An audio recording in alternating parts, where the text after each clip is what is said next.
Welcome! The purpose of this tutorial is to demonstrate how to request StudentTracker for High Schools reports through the Access Reports library.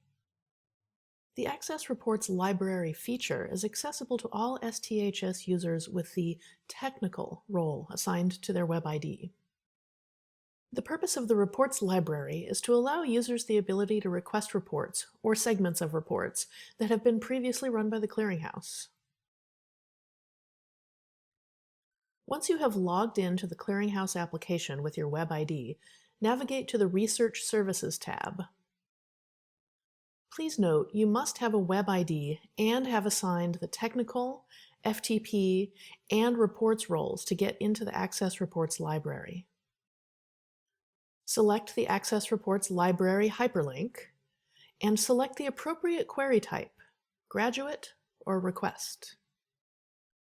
Then enter the effective date and choose the aggregate reports you want to receive and the schools to be included.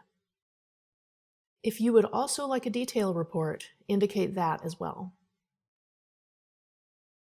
It's important to note that only previously created reports are available for request in the Access Reports library. Once reports have been created, you will be able to access them from your FTP account. For more detailed information, visit our Help Center.